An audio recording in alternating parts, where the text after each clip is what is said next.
전능하신 아버지 하나님, 이 밤에 저희들을 이 자리에 모이게 도와주심을 감사드립니다. 하나님을 찬양합니다. 하늘 문을 열어 주시옵소서. 영의 눈을 열어 주시옵소서. 성도들의 눈물을 닦아 주시옵소서.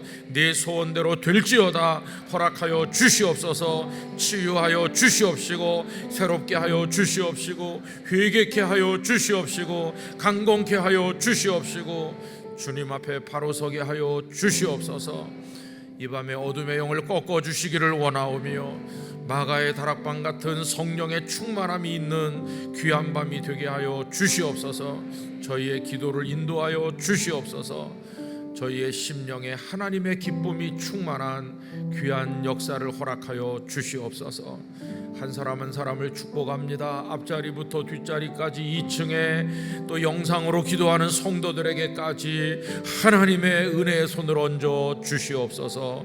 믿습니다. 예수님의 이름으로 기도하옵나이다. 아멘. 하나님의 말씀 같이 보겠습니다. 마가복음 9장입니다. 마가복음 9장 14절부터 29절 말씀까지, 마가복음 9장 14절부터 29절까지 우리 한 절씩 교독하시도록 하겠습니다. 이에 그들이 제자들에게 와서 보니 큰 무리가 그들을 둘러싸고 서기관들이 그들과 더불어 변론하고 있더라.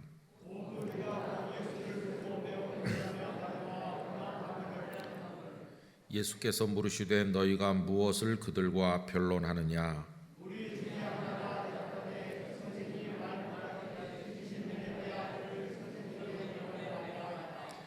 귀신이 어디서든지 그를 잡으면 거꾸러져 거품을 흘리며 이를 갈며 그리고 파리해지는지라.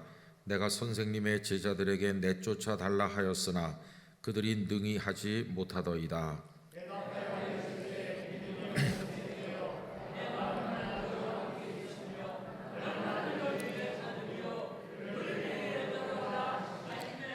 이에 데리고 오니 귀신이 예수를 보고 곧 그 아이로 심히 경련을 일으키게 하는지라. 그가 땅에 엎드러져 구르며 거품을 흘리더라.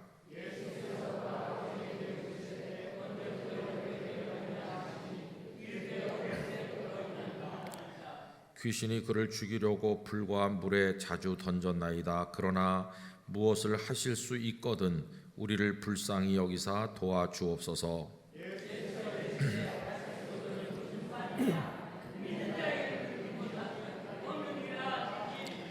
곧 그 아이의 아버지가 소리를 질러 이르되 내가 믿나이다. 나의 믿음 없는 것을 도와주소서 하더라.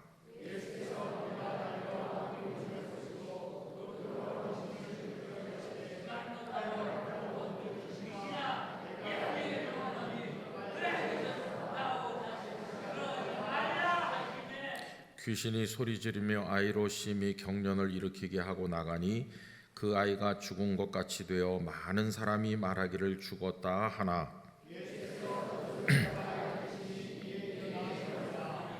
집에 들어가심에 제자들이 조용히 묻자오되 우리는 어찌하여 능히 그 귀신을 쫓아내지 못하였나이까? 이르시되 기도 외에 다른 것으로는 이런 종류가 나갈 수 없느니라 하시니라. 아멘. 금요 기도의 시간은 설교를 오래 하는 시간이라기보다는 하나님 앞에 기도하는 시간입니다. 그래서 설교를 오래 할 생각은 없고요. 하나님께서 기도할 수 있는 힘을 우리들에게 주셔서 기도를 충분히 하고 돌아가는 밤이 되기를 원합니다. 오늘 얘기는 12명의 제자 중에서 예수님께서 베드로, 야고보, 요한 3명을 따로 불러서 산에 올라가셨습니다. 그리고 산에서 영광스럽게 그 모습이 변화되셨죠. 우리가 흔히 변화산 사건이라고 부르는 것인데 9명의 제자들은 산 아래에 남아 있었어요. 그런데 그 변화산은 마치 영광스러운 천국이 임한 듯 했습니다. 예수님이 영광스럽게 변하시고 거기 엘리야와 모세가 나타나셨고 베드로를 비롯한 제자들은 너무 황홀해서 정신을 차릴 수 없을 정도로 하나님의 영광이 그 산에 임했어요. 거기가 우리가 천국과 같았다 이렇게 생각을 해봅시다. 그러면 산 아래는 어떻습니까? 산 아래는 귀신 들린 아이가 있었어요. 그 아이가 물에도 불에도 자주 넘어지고 입에서 거품을 흘리면서 꼭 그 질병 있는 사람처럼, 근데 그게 귀신 들린 현상이었어요. 그런 고통이 있는데 그 9명의 제자들에게 데리고 왔잖아요. 그런데 그 제자들이 이 아이를 어떻게 하지를 못했어요. 그러니까 산 위와 산 아래가 많이 다르다는 걸 알 수 있어요. 산 위에는 천국 같은 영광이 임했는데 산 아래는 너무도 고통스러운 일이 있는 거죠. 여러분, 우리가 이 세상을 사시는 동안에 늘 그 산 위에서만 살면 얼마나 좋겠어요. 그런데 우리들은 산 아래 사는 사람들이죠. 예수님께서 그 3명의 제자를 데리시고 산 아래로 내려오셨어요. 산 아래가 우리가 사는 이 세상이죠. 고통도 있고 질병도 있고 많은 문제도 있고 그렇습니다. 거기서 우리가 부대끼면서 신음하면서 어려운 인생을 사는 거죠. 여러분, 그 고통 중에 있기 때문에 우리에게 절실한 게 뭘까요? 하나님의 긍휼하신 은혜가 우리에게 절실한 거죠. 근데 이제 9명의 제자들에게 왔는데 이 제자들이 어떻게 하질 못했어요. 그 9명의 제자에게서 발견하는 것은 무능한 기독교 혹은 무능한 성도, 그 모습을 보는 거죠. 여러분, 그 9명의 자화상은 오늘 우리들을 보여준다고 생각합니다. 우리가 목사고 장로고 권사고 집사고 이런 식으로 직분도 가지고 경험도 있고 그렇잖아요. 그 9명의 제자들이 예수님 따라다니면서 배운 것도 많고 본 것도 많고 또 했던 것도 많고 상당히 갖춘 것처럼 보이는데 이 상황에서는 무기력하기 짝이 없는 거죠. 우리가 그럴 때가 많아요. 내가 그래도 신앙생활을 몇십 년 했고 내가 괜찮은 사람인 것 같은데 어떤 상황에서 영적으로 힘이 하나도 없고 마귀를 대적하지 못하고 무능한 모습을 보일 때가 있잖아요. 그래서 저는 이 9명에게서 친근감을 느낄 때가 많아요. 그 제자들의 모습이 꼭 내 모습 같다고 생각을 하는 거죠. 그럼 여러분, 그 산 위에 올라갔던 베드로, 야고보, 요한은 어떨까요? 그 세 사람은 지금 주님과 함께 산 위에 있다 내려왔으니까 그 귀신 들린 아이를 온전케 할 수 있을까요? 그 3명은 달랐을까? 산에서 내려오신 예수님께서는 그 3명에게 저 9명이 하지 못했으니까 너희 셋이 해보겠느냐 이렇게 한번 시켜볼 만도 한데 그렇게 하시지 않으셨어요.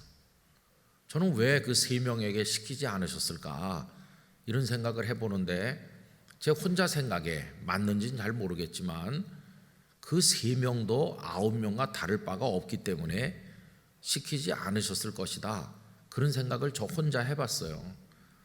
여러분, 성경엔 없는 얘기예요. 그냥 저 혼자 그렇게 생각을 해본 거죠.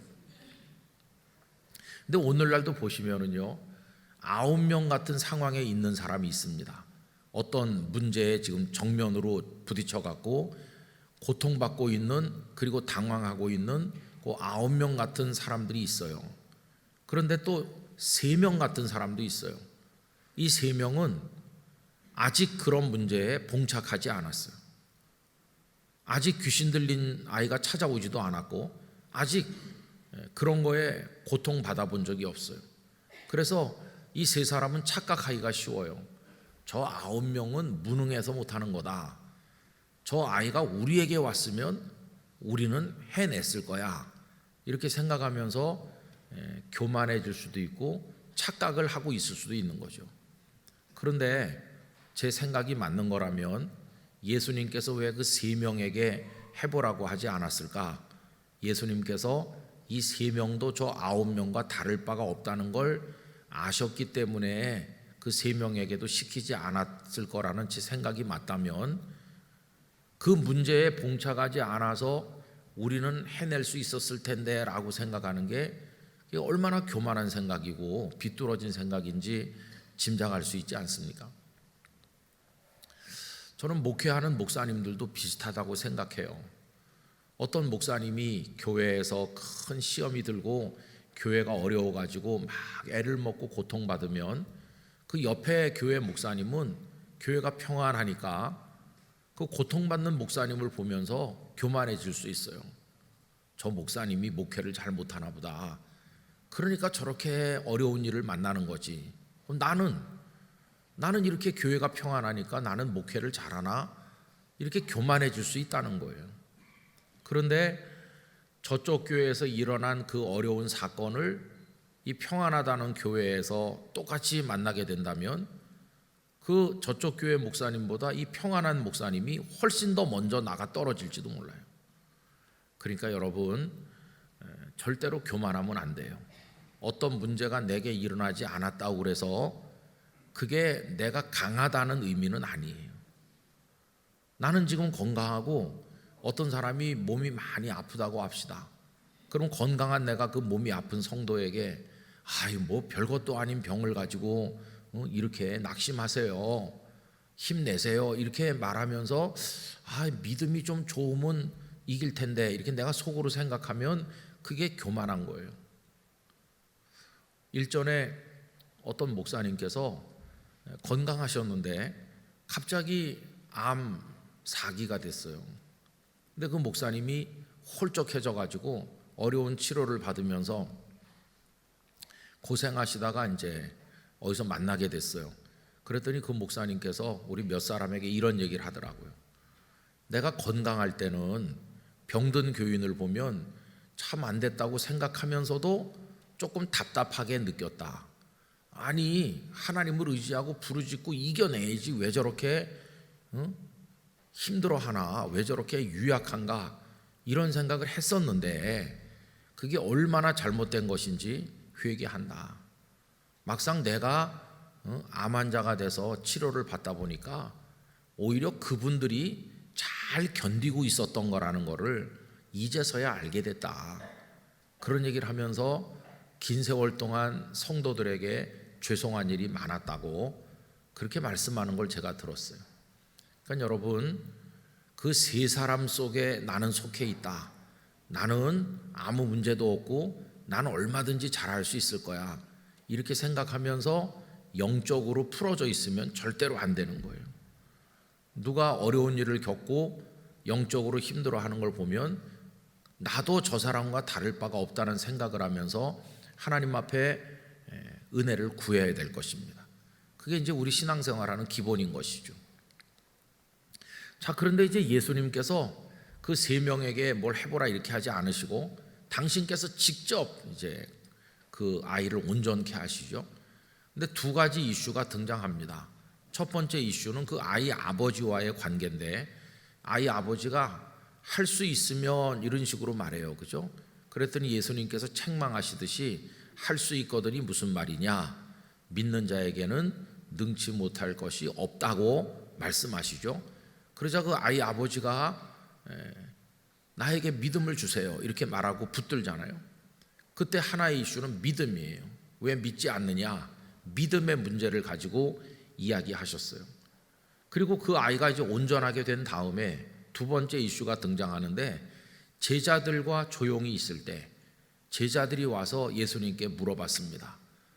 왜 예수님께서는 저 귀신 들린 아이를 온전케 하실 수 있는데 우리는 왜 못한 겁니까? 이렇게 물어보잖아요. 그랬더니 예수님께서 오늘 마지막 절에서 뭐라고 대답하십니까? 마지막 절 다시 한번 읽어보시면 이르시되 기도 외에 다른 것으로는 이런 종류가 나갈 수 없느니라. 그 2번째 이슈는 뭡니까? 기도예요. 기도. 그러니까 오늘 우리가 좀 길게 읽었는데 그 아이의 아버지와의 관계에서 문제가 된 것은 믿음의 문제고, 제자들이 질문한 것은 기도의 이야기였어요. 그래서 믿음 없는 저를 용서해 주시고 저에게 믿음을 주십시오, 이 문제하고 기도하지 않아서 그렇다고 하는 얘기가 서로 다른 이야기 같지만 결국은 하나로 연결되는 것이에요. 여러분, 성도가 하나님을 믿으면 기도하게 되어 있는 거예요. 그죠? 믿지 않으니까 기도도 하지 않는 거죠. 그죠? 그런데 기도 외에는 이런 유가 나갈 수 없다고 말씀하실 때 우리들이 오해하는 경우가 많아요. 그게 뭐냐 하면은 기도를 안 했기 때문에 귀신이 나가지 않은 거다, 이렇게 생각하는 거죠. 거의 대부분이 우리도 그렇게 생각하죠. 기도를 했으면 귀신이 나갔을 텐데 기도를 하지 않았기 때문에 귀신이 쫓겨나지 않는 거다. 그래서 기도를 많이 해야 된다, 이렇게 생각해요. 물론 맞는 말이에요. 그러나 여러분, 잘못 생각하면 그런 생각을 계속 하다 보면 기도가 무슨 공로같이 돼요. 공로. 이런 식으로 되는 거죠. 너는 기도를 얼마나 하냐? 나는 하루에 2시간 기도해.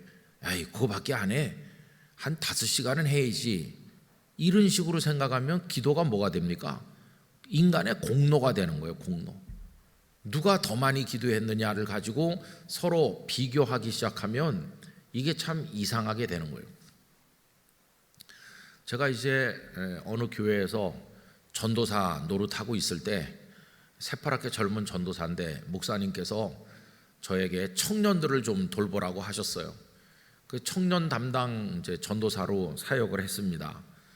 근데 뭐 청년들이 우리 교회처럼 뭐 대학부 따로 청년부 따로 이렇게 돼 있질 않고 하여튼 고등학교 졸업한 사람부터 시집장가 안 간 사람 다 같이 있는 거예요.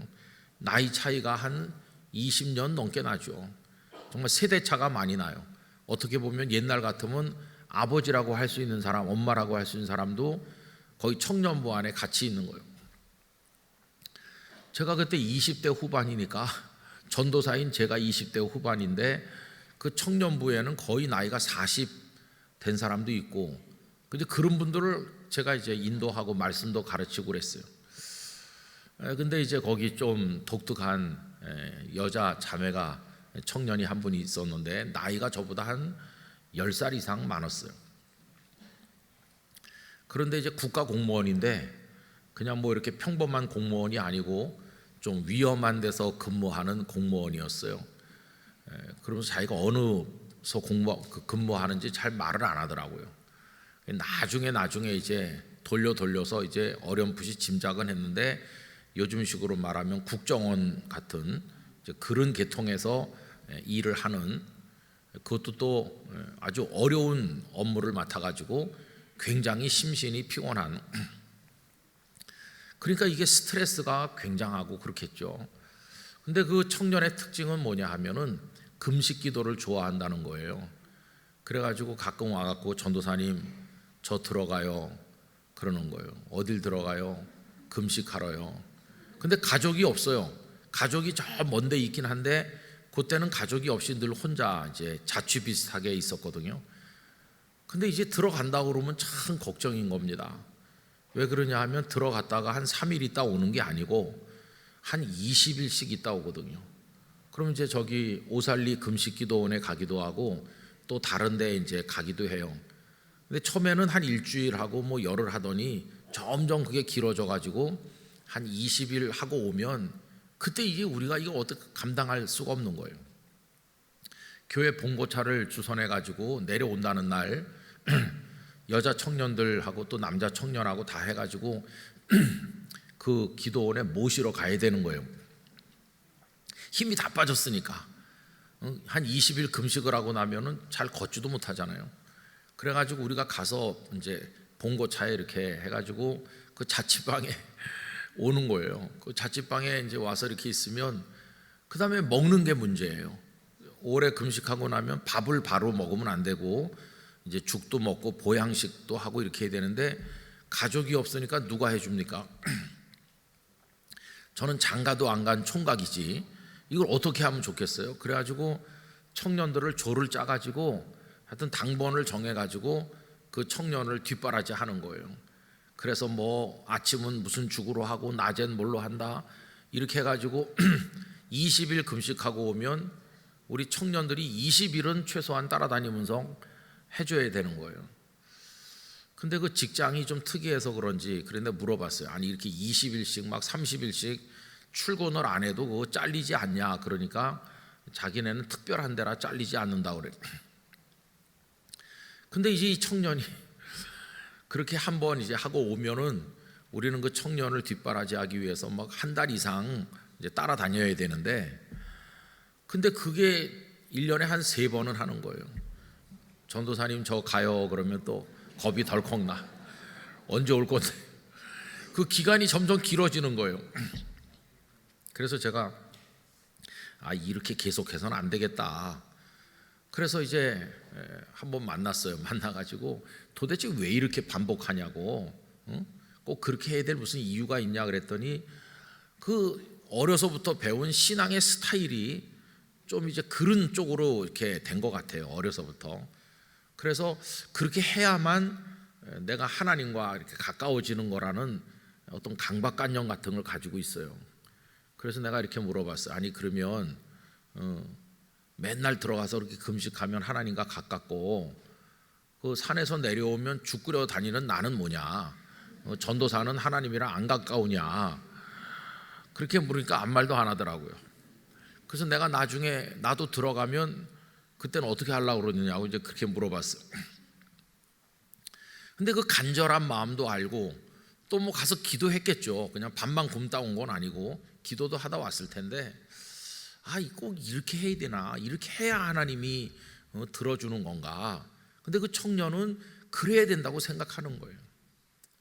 그래서 제가 이제 곰곰이 생각을 해봤어요. 말씀을 이렇게 보면서 기도를 뭐 이렇게 몇 날 며칠 뭐 작심을 하고 막 금식을 하고 꼭 이렇게 하는 사람의 기도만 하나님이 들어주시는 건가?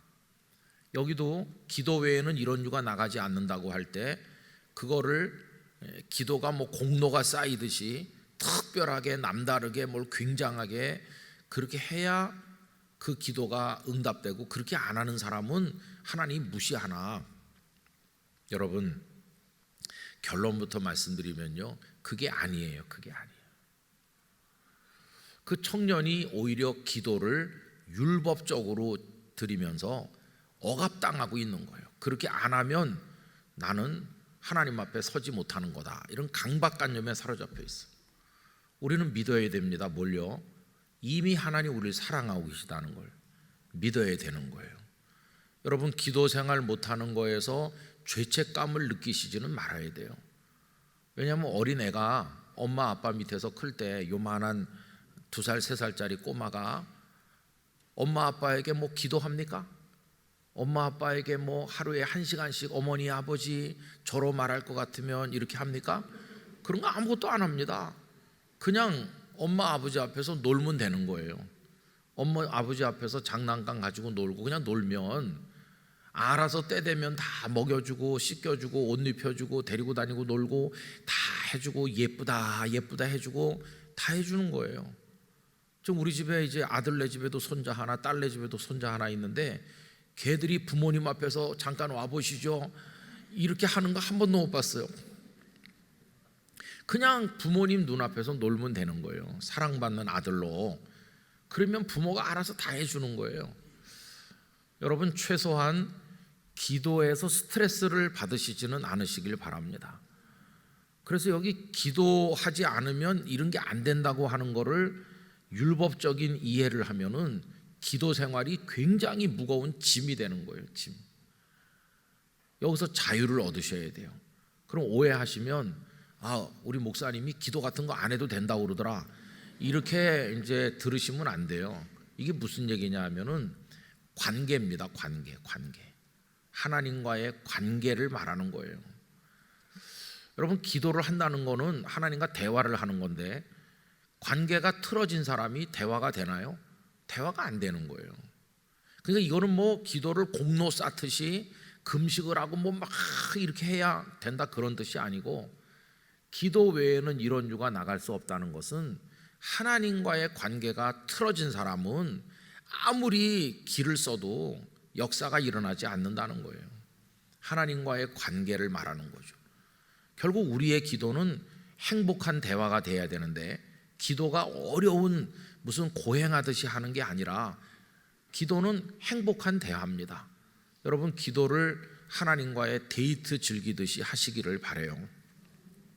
그냥 하나님 앞에 이렇게 하는 거예요. 가슴이 답답할 때는 울기도 하고 어떤 때는 기뻐하기도 하고. 여러분, 사랑하는 남녀가 만나면은 뭐 그렇게 할 말이 많은지 계속 앉아서 얘기해도 시간 가는 줄 모르잖아요. 모닥불 피워놓고 둘이 앉아서 우리들의 이야기는 끝이 없어라 그러면서 끝이 없이 쭉 이어지잖아요. 제가 그런 생각을 해봤어요. 주여 그러면서 이렇게 하나님 앞에 뭘 주시고 뭐 이렇게 하면은 5분 기도하기가 힘들어요. 사실은 기도를 많이 한 것 같은데 시간이 이렇게밖에 안 지났나? 왜 이렇게 기도가 힘들까? 이렇게 생각돼요. 근데 여러분, 기도를 재밌게 쉽게 하는 법을 하나 알려드릴까요? 그건 뭐냐 하면은 그냥 얘기하는 거예요. 뭘 얘기하냐? 나 얘기할 게 없던데. 경상도 남자같이 하면 안 되고 기도를 그냥 자근자근하게 하면 돼요. 제가 하나 터득한 게 있습니다. 기도는 꼭 미래를 위해서 드릴 필요는 없어요.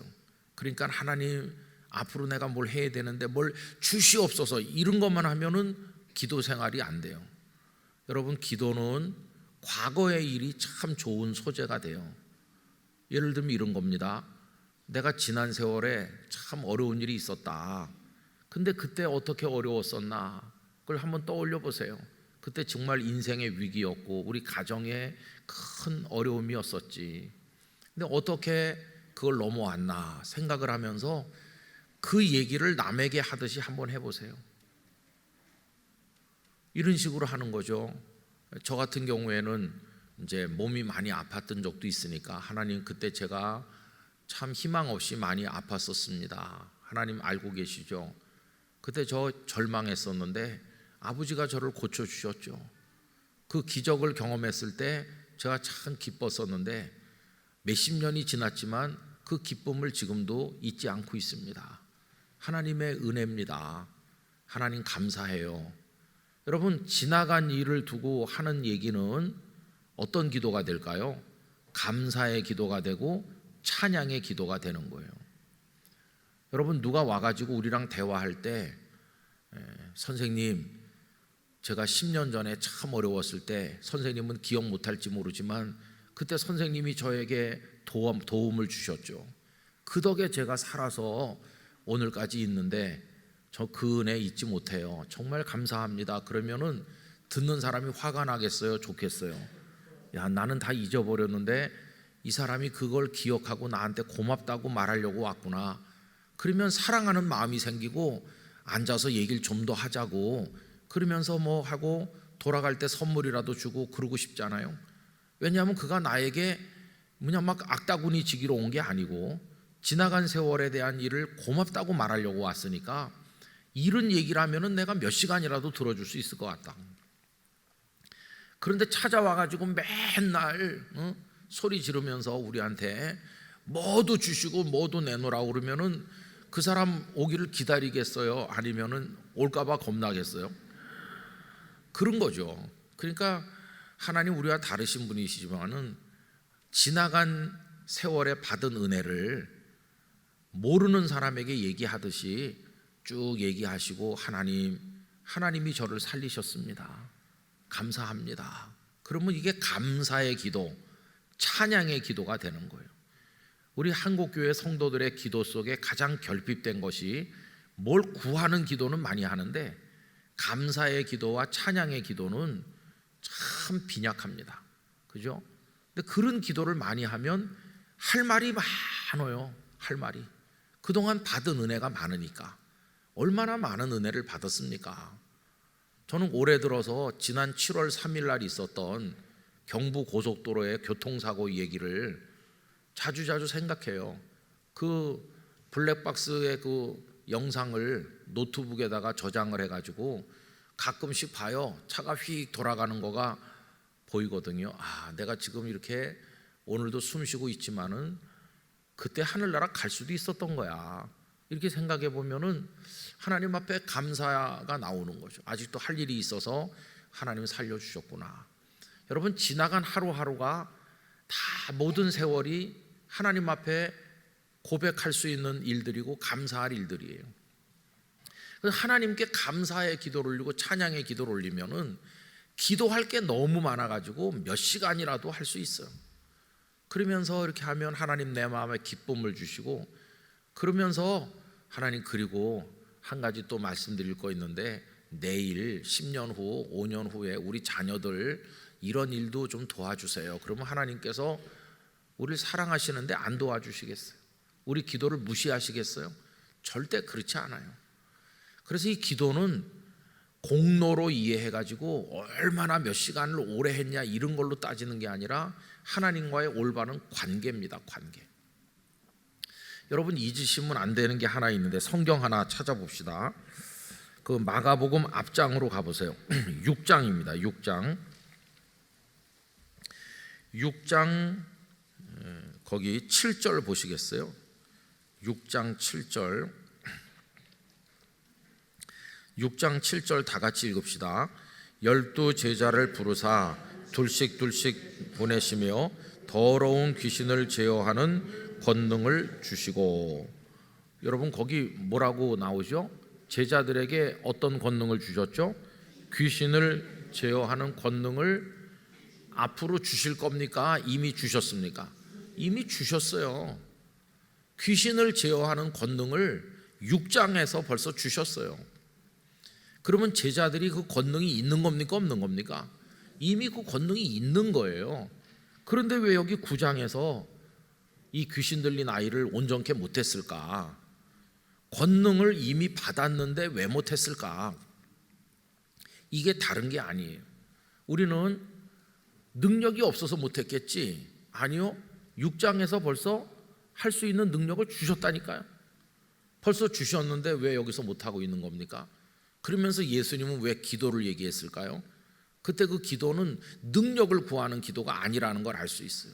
왜냐하면 6장에서 그 권능을 벌써 주셨으니까. 벌써 주셨기 때문에 권능을 주시옵소서 이런 기도를 드리라는 얘기가 아니에요. 단지 하나님과의 관계가 올바르면 이미 받은 권능이 활용될 수 있는 거예요. 마치 이런 거와 비슷해요. 하나님께서 우리에게 권능을 주셨다는 것은 아버지가 나에게 신용카드를 한 장 준 거와 같아요. 너 이거 가지고 가서 필요한 거 쓰고 네 용돈도 이거 카드로 해라. 벌써 받아서 내 포켓에 넣어놨어요. 그런데 아버지와의 관계가 깨졌어요. 그래서 아버지와 아주 불편한 관계가 되면 아버지가 그 카드를 정지시키는 거예요. 카드는 가지고 있는데 하려고 그러니까 인출이 안 돼. 그래서 이게 안 되는 거예요. 그러면 이 아들에게 중요한 건 뭡니까? 카드 주세요. 카드를 달라니까요. 이렇게 요구해서 될까요? 이미 카드는 있어요. 그러면 필요한 게 뭘까요? 아버지와의 관계가 회복되는 게 중요한 거예요. 그때 그 기도는 카드 주시옵소서 이런 기도가 아니에요. 그때 기도는 아버지, 제가 아버지 앞에 참 죄송한 게 많고 용서를 구합니다. 사실 다 아버지의 은혜인데 제가 어리석었어요. 그러면은 아버지는 사랑하는 마음으로 그게 작동하도록 바꿔주시는 거예요. 저는 이렇게 믿고 있습니다. 이미 우리는 하나님의 사랑하는 아들과 딸이에요. 이미 하나님께서 우리에게 승리하는 성도로 살아갈 힘을 주셨다고 믿습니다. 이미 우리에게 권능을 주신 거예요. 예수 그리스도의 이름으로 마귀를 대적하고 이길 수 있는 권능을 주신 거예요. 그런데 하나님과의 관계가 이게 많이 왜곡되어 있으니까. 그리고 바깥에 나가서 아버지 자랑을 하긴 해요. 우리 아버지가 누군지 아세요? 그러긴 하는데 아버지와 이렇게 돼 있으니까. 그래서 저는 기도를 한다면 공로로서의 무슨 기도를 드려야 된다는 강박관념을 가지거나 그런 거 필요 없고 또 권능을 주세요 이렇게 하지 않아도 내가 하나님 아버지를 사랑하고 하나님 날 사랑하면 여러분 이미 받은 권능을 활용하시기 바랍니다. 사탄의 권세를 향해 명령하시기 바랍니다. 사탄아 물러갈지어다. 하나님 우리를 도우시면 사탄이 거꾸러지게 돼 있는 거예요. 우리는 승리하게 될 것이에요. 그래서 이 제자들이 권능도 받았는데도 여기서 이렇게 실패하더니 그 다음에 산에서 내려온 베드로, 야고보, 요한까지 몽땅 다 묶어서 12명이 나중에는 어떻게 됐습니까? 귀신을 제어하는 권능도 받았던 사람들인데 계집아이 앞에서 나 저 예수 몰라 이런 지경에까지 떨어진 거 아닙니까? 나중에 결국 그 모든 실패의 원인은 권능도 못 받았고 하나님이 누군지 알지도 못하기 때문에 그런 게 아니라 하나님과의 관계가 깨지면 아무리 대단한 능력을 받았던 사람도 안 되는 거예요. 그 사람이 목사 아니야 목사 할아버지라도 하나님과의 관계가 깨지면 아무것도 안 돼요. 여러분, 설교하는 사람이 배운 게 별로 없고 정말 보통 하는 말로 가방끈이 짧아서 뭐 유식한 설교를 못해도 하나님이 사랑하시는 사람은요 그 말씀에 권능이 있습니다. 그 설교를 듣고 사람들이 변화되는 거예요. 그런데 하나님과의 관계가 정상적이지 않은 사람은 아무리 신학 박사 학위를 몇 개를 가지고 있어도 그 설교에 능력이 없어요. 그 설교에서 역사가 일어나질 않아요. 가장 중요한 것은 하나님과의 깊은 관계예요. 여러분, 기도가 하나님과의 즐거운 데이트가 되시기를 바랍니다. 그래서 계속 속삭이는 거예요. 하나님 이미 내 사정을 다 알고 계셔요. 기도는 하나님이 모르실까 봐 알려드리는 게 아니에요. 하나님 제 사정 모르실까 봐 알려드리려고 왔습니다. 그런 게 아니라 이미 다 알고 계시다니까요. 이미 다 주시려고 준비해 놓으셨어요. 그럼 나는 하나님의 사랑받는 자녀의 관계를 회복하면 하나님 알아서 그 다음에 다 해주시는 것이에요. 돌아온 탕자 얘기가 뭡니까? 돌아왔다는 게 뭡니까? 다른 게 아니에요. 그 관계가 회복되는 걸 의미하는 거예요. 그럼 관계가 회복되면 그 아들이 와가지고 뭐 아버지 옷을 한 벌 주시겠어요? 이런 거 구하지 않아도 그 아들로 돌아오는 순간 그 아들이 입을 옷, 먹을 음식 다 그건 따라오는 것이 핵심은 아버지의 아들로 돌아왔다고 하는 거, 아버지와의 관계가 회복됐다는 게 그게 핵심이거든요. 그러니까 우리의 기도도 그와 똑같다는 사실을 알 수 있어요. 여러분, 그 로이드 존스 목사님, 그 유명한 설교자, 그분이 가장 사랑했던 말씀 중에 하나가 오늘 여기 28절과 29절이에요. 그분은 언제나 이걸 생각하면서 성도들은 하나님 앞에 기도해야 되고 그 기도를 통해서 하나님께 가까이 나가야 된다, 이걸 많이 역설하셨어요. 여러분, 우리 영락의 성도들도 이 말씀을 가슴에 품으시고 하나님 앞에 나가시기를 바랍니다. 하나님과 속삭이면서 그 관계를 아름답게 하는 거죠. 그 기도의 능력이라는 책이 있죠. E.M. 바운즈라고 기도에 관해서 책을 많이 쓰신 분이신데 그 기도의 능력 거기 보면은 사람은 어떤 프로그램을 찾지만 하나님은 기도하는 사람을 찾으신다, 이런 말을 했어요. 우리 사람은 뭐 교회를 위해서 뭘 하면 될까, 어떤 프로젝트를 하면 될까, 그런 걸 자꾸 연구하지만은 하나님은 기도하는 사람, 결국 다른 게 아니라 하나님을 사랑하고 하나님의 사랑을 받는 사람을 하나님은 찾으신다는 거예요. 그런 사람이 있으면 그에게 다 베푸시고 그를 통해서 일하시고 그를 통해 역사를 나타내어 주신다는 것이, 여러분 오늘 저녁에 나온 성도 한 분 한 분이 그런 분들이 되시기를 바랍니다. 모든 사람이 드리는 기도가 다 개론적으로 원론적으로 말하면 다 똑같아요. 다 하나님께 드리는 기도인데 특별히 어떤 이가 기도하면 하나님이 더 역사하신다는 게 무시할 수 없는 현실이기도 해요. 그럼 그분이 무슨 공로가 많아서 그런가? 그게 아니라 하나님과의 관계가 원만하고 정상인 사람은 그 사람이 기도하면 하나님이 들어주시는 거예요. 그러나 반대로 하나님과 꼬인 사람이, 그 사람이 아무리 목사라 할지라도 하나님과 관계가 깨진 사람이 기도해갖고 하나님이 들어주시겠어요? 그러니까 우리가 하나님 앞에 온전한 모습으로 설 때 하나님을 사랑하고 사랑받는 그 관계가 회복이 되고, 그렇게 될 때 그 사람이 오늘 처음 믿은 사람이라 할지라도 하나님께서 그의 기도에 응답해 주시는 거예요. 혈루증을 앓던 여자 얘기를 저는 좋아하는데, 여러분 그 혈루증 여인이 뭐 예수님의 제자입니까? 오랫동안 배웠나요? 그리고 그 여인이 무슨 기도 훈련을 많이 받고 금식 기도를 했기 때문에 그 병이 났습니까? 주여 주여 이렇게 했나요? 그런 거 아니에요. 그냥 그 여인은 단순하게 손을 내밀었어요. 저분이 자신을 고쳐주실 것을 믿었어요. 그게 올바른 관계였어요. 그게 주님을 향한 믿음이었고, 그래서 그 여인은 그날 바로 고침을 받은 것이에요. 여러분, 우리 그런 모습으로 오늘 밤에 기도 드리기를 원하는 것입니다. 그래서 기도 생활을 통해서 하나님과 교제하는 사람은 하나님과 사이에 막힌 게 없어야 돼요. 거리끼는 게 없어야 되고, 이 관계가 이렇게 올바라야 되니까 앞에서는 주여 그러고 뒤로 돌아서는 죄를 범하고 그러면 그게 안 되는 거예요. 그래서 기도 생활을 많이 하고 하는 사람은 그 삶이 성결해질 수밖에 없는 것이고, 성결한 사람이 또 올바른 기도를 하는 것이고, 하나님과 데이트가 되는 거예요. 바깥에 나가서 다른 여자와 바람핀 남자가 또 다른 여인과 깊은 교제가 되겠어요? 그건 안 되는 거잖아요. 하나님과의 관계도 똑같아요. 그래서 저는 우리가 이렇게 개인적으로 기도하든지 모여서 기도하든지 아무 거리낄 것이 없이 하나님 안에서 사랑받는 자녀가 되시기를 바랍니다. 그러면 우리의 모든 걸 알고 계신 하나님께서 응답해 주시는 것이고, 이미 권능을 주셨으니까 그 권능을, 하나님의 자녀의 권세를 우리가 사용하면서 당당하게 세상을 이기는 그리스도인으로 살아가게 되기를 간절히 바라는 것입니다. 금요기도에 나오셔도 뭐 찬양도 하고 실제로 우리가 기도하는 시간은 얼마 되지 않아요. 그러나 여기서 기도의 힘을 얻고 기도의 원리를 배우고, 그리고 일상 속에서 여러분들이 기도 생활을 많이 하시고, 기도가 어려운 과제가 아니라 날마다 즐기는 일이 되기를 원합니다.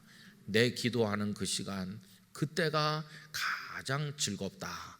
이것에 아멘할 수 있는 영적인 축복을 누리시기를 간절히 축원합니다. 이제 머리 숙여서 기도하겠습니다. 하나님, 저는 기도를 그동안 어려운 과제처럼 공로를 쌓듯이 어렵게 생각해 왔었습니다. 그 기도는 결국 하나님을 향한 올바른 신뢰요, 올바른 관계임을 깨닫게 하시고, 기도가 하나님과의 축복의 데이트가 되기를 원합니다.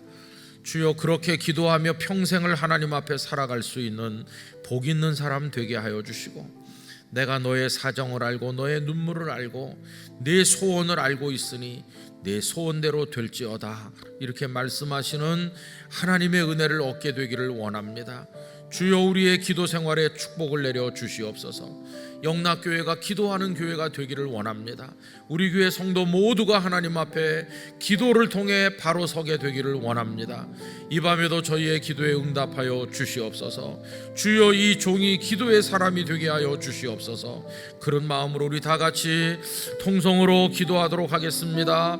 할렐루야. 거룩하신 아버지 하나님, 이 밤에